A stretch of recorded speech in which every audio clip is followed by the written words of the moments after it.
Olá, sejam todos muito bem-vindos a mais um vídeo do nosso canal linguístico. Hoje vamos falar de ortografia, um assunto importante e necessário àqueles que querem melhorar suas performances comunicativas na norma culta escrita da língua portuguesa. Nossa proposta é comentar brevemente, em 15 minutos mais ou menos, definição, concepção e, ao final, dar 10 dicas que poderão lhe auxiliar em algum momento. Fique ligado que vai valer a pena. Bom, segundo Cunha 2010, a palavra ortografia vem do grego, significa ortos, que é reto, direito, mais grafo, que significa escrever, descrever, desenhar. Então, etimologicamente falando, podemos entender a ortografia como a arte de escrever corretamente, segundo as regras estabelecidas para a norma culta de determinada língua. Veja bem que todo o nosso comportamento social está regulado por normas às quais devemos nos submeter se quisermos ser bem avaliados socialmente. Com a língua, enquanto fato social, não é diferente. Escrever corretamente nesse sentido, então, é nada mais, nada menos que escrever de acordo com o que é esperado ou exigido pela comunidade de fala a qual pertencemos. Nas palavras de Cunha, 1985, é o julgamento social que, na prática, vai acabar definindo o que é de emprego obrigatório, o que é facultativo, o que é tolerável, o que é grosseiro, o que é inadmissível e, em termos mais radicais, o que é ou não correto. Cabe um parêntese importante aqui sobre essa concepção de erro. Essa questão é delicada e espinhosa linguística. Só reiterar então que, de forma simplificada, estamos definindo como erro aqui a escrita de uma palavra que não segue as regras ortográficas socialmente acordadas. Ok? Bom, então prosseguindo, enquanto linguista e professor de língua portuguesa da Universidade Federal de Goiás, tenho observado que as pessoas não dão muito valor aos estudos da ortografia, por ser uma questão bastante pontual no estudo de uma língua. De fato, se observarmos dentro de uma gramática, a parte destinada à ortografia se resume a poucas páginas. Além disso, é perceptível a raridade de questões de concursos públicos, por exemplo, que cobram um conhecimento ortográfico de forma solta e isolada. Além disso, muitos cidadãos não muito empenhados se explicam que não há necessidade de estudar ortografia porque há programas computacionais e aplicativos que já corrigem nosso texto em tempo real. O Word faz isso, né? Aponta os equívocos, destacando a palavra, sublinhando-a. O WhatsApp vai além e até dá sugestões de palavras enquanto a gente escreve. Sem dúvida, são ferramentas muito práticas e válidas. Mas veja bem, terceirizar para aplicativos e programas computacionais, o que é de nossa obrigação, nos deixará dependentes desses aplicativos e programas que poderão não estar disponíveis em momentos cruciais, por exemplo, numa prova de concurso público. Além disso, é bastante comum escrevermos determinada palavra ortograficamente errada no WhatsApp, o aplicativo corrigir e ficar ainda pior, porque falta aos aplicativos a percepção humana da comunicação. Eles corrigem a palavra isolada, sem a preocupação semântica e pragmática. E esta correção se dá por uma substituição lexical, que muitas vezes não era exatamente a palavra que intencionávamos escrever. Isso poderá deturpar completamente o sentido original da mensagem, às vezes até adquirindo conotação obscena. Sem dúvida, saber escrever as palavras consoante as regras estabelecidas é um elemento necessário para poder nos expressar bem, nos fazer compreendido, evitando ambiguidades e mal-entendidos na escrita. Quero aqui também trazer um outro elemento para essa discussão. Não sei se você já observou, mas é comum, em discussões acaloradas nas redes sociais, se uma pessoa escreve uma palavra de forma equivocada, o oponente aproveita-se desta falha para desqualificá-lo. Vai dizer, mas você nem sabe escrever direito e já quer vir discutir comigo? E a pessoa que tinha escrito, às vezes, poderia ter apresentado um argumento excelente, mas que nem chegou a ser considerado porque a forma já o desqualificou. Não sei se você também já observou, mas a ortografia é um critério válido de segurança. Há recomendações por parte da polícia e de órgãos de proteção ao consumidor para ficarmos atentos às mensagens em sites de compras. Se vermos erros de ortografia, temos aí um forte indicativo de que não é um site confiável e que podemos estar prestes a cair em um golpe. Por isso é importante saber ortografia, para não sermos confundidos e nem desqualificados. Mas atenção, jamais para expor publicamente, humilhar ou diminuir alguém, mas sim para não permitir que outros nos humilhem, nos desqualifiquem ou nos diminuam publicamente. Mas, para além disso, saber escrever as palavras de forma ortograficamente esperada vai melhorar nossa capacidade comunicativa, como eu já disse. Além disso, veja que em redação de concursos, ortografia é um critério de pontuação. Não é o principal critério, mas é um critério.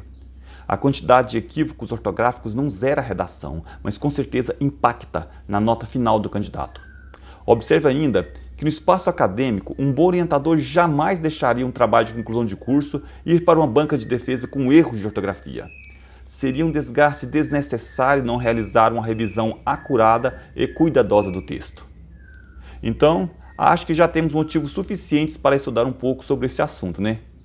Bom, então vamos lá. A primeira pergunta que podemos fazer é, ortograficamente falando, como se chegou à conclusão que determinada forma de escrita de palavra é a correta e as demais não?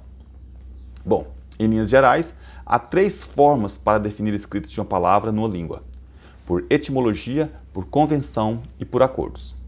Mas podemos ter outras, tá? Estou citando as de maior ocorrência. 1. Por etimologia.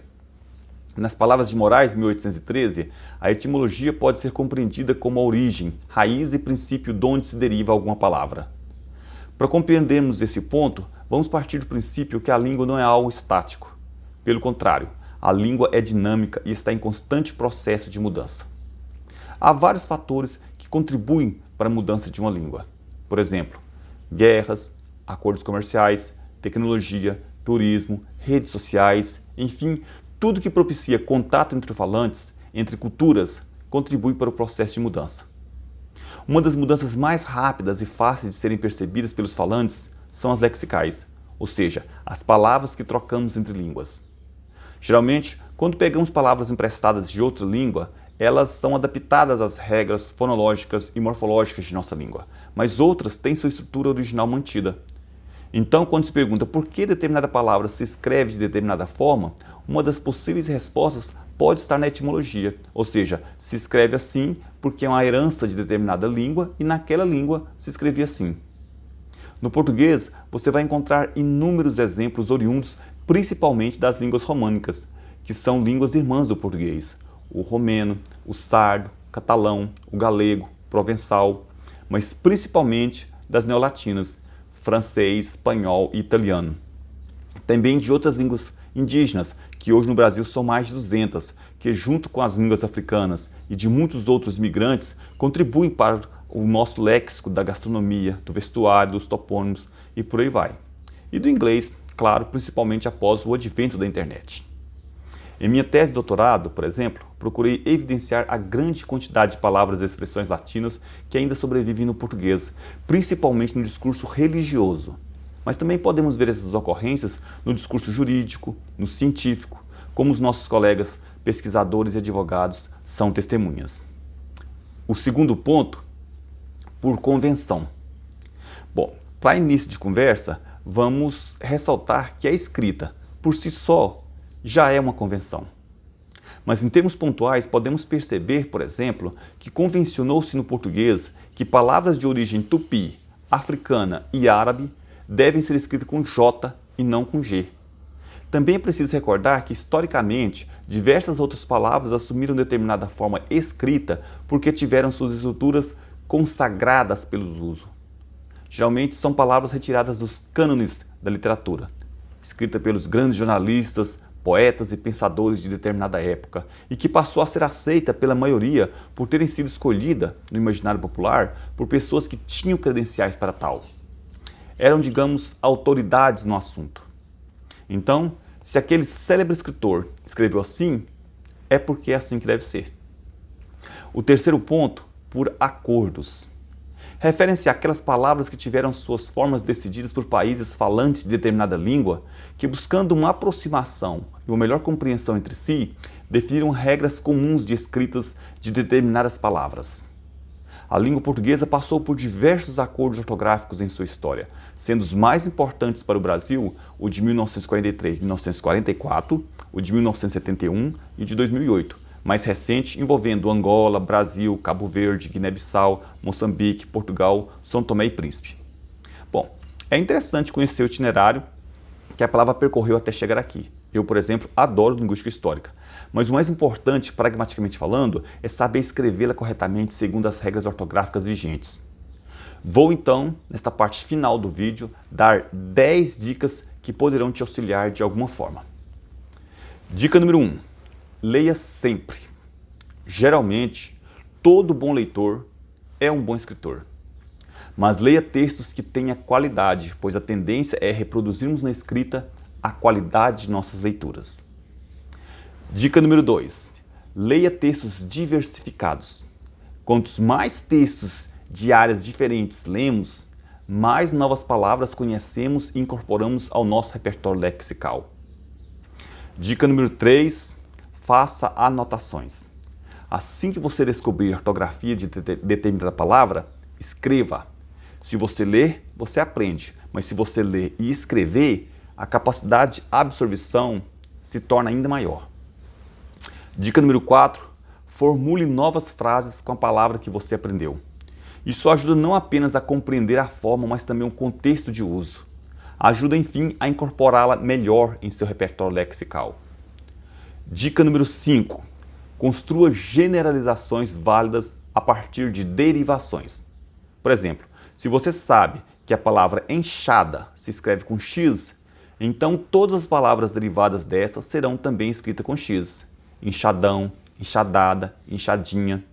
Se pichar é com CH, pichação também é. Se pechinchar é com CH, pechincha também é. Se azar é com Z, azarado também. Se divisa é com S, divisória também vai ser com S. E por aí vai. Agora fique atento. Quando disse construir generalizações válidas a partir de derivações, é porque nem sempre funciona, porque questões fonológicas podem interferir. Um exemplo, relógio se escreve com G, relojoaria com J. Dica número 6. Cuidado com as redes sociais. Geralmente não nos policiamos muito quando escrevemos em redes sociais. Às vezes exageramos em abreviações e reduções de estruturas de palavras, por exemplo. Cuidado para que essa escrita descompromissada não se torne um hábito e aí depois você pode acabar escrevendo assim também em situações que lhe exigem um pouco mais de formalidade. Dica número 7. Faça bom uso de programas e aplicativos de correções ortográficas, mas não confie cegamente neles. Toda vez que você escrever uma mensagem, releia para saber se está compreensível e se não há nenhum errinho gritante. Quando for uma mensagem muito importante, peça a um colega confiável para ler antes de enviá-la. Isso é muito válido, porque às vezes o nosso olhar fica meio viciado e não conseguimos perceber alguns detalhes. Dica número 8. Consulte dicionário. Muitos acham que dicionário é para encontrar significados de palavras. Também, mas não só. Num bom dicionário, você pode encontrar, além dos sinônimos, como a palavra se escreve, sua classificação morfológica, a separação silábica e os contextos de usos. Tem dicionários de língua estrangeira que trazem até símbolos fonéticos do IPA, que é o Alfabeto Fonético Internacional, que ajuda você a entender como a palavra é pronunciada naquela língua. Hoje, na internet, há dicionários online. Ficou na dúvida? Joga a palavra no site de busca que você tirará a sua dúvida rapidinho. Agora, fique atento à fonte, claro. Na internet tem muita fonte confiável, mas muitas também não. É preciso filtrar. Dica número 9. Apoie-se em sinônimos. Quando tiver que escrever uma mensagem urgente, com pouco prazo de escrita, se ficar na dúvida na hora de escrever e não ter tempo de fazer consultas virtuais ou ao dicionário, não arrisque. Substitua a palavra por um sinônimo. Por exemplo, você quer escrever acesso, mas não tem certeza se é com C ou com dois S, então escreva entrada. Aí depois, com mais calma, você pesquisa e descobre que realmente se escreve com C e depois com 2 S. E aí você não erra mais.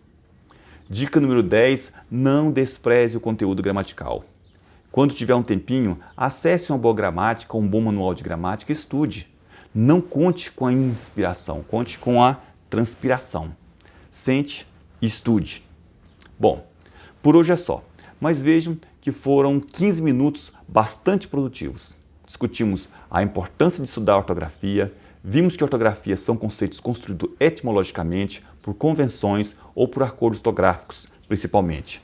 E por fim, vimos que ler, principalmente textos diversificados, anotar as palavras que se aprende, construir frases com essas novas palavras, elaborar generalizações a partir de derivações, escrever nas redes sociais com consciência, apoiar-se em aplicativos, mas não confiar cegamente na correção deles, consultar dicionário, apoiar-se em sinônimos e, por fim, obviamente, estudar com afinco, são 10 estratégias bastante válidas para ampliar seu domínio sobre o conteúdo de ortografia. Se você curtiu esse vídeo, se inscreva em nosso canal para nos acompanhar e ampliar ainda mais seus conhecimentos linguísticos. Em nome da equipe de português básico da Universidade Federal de Goiás, deixo-lhe um abraço e desejo-lhe bons estudos. Até breve.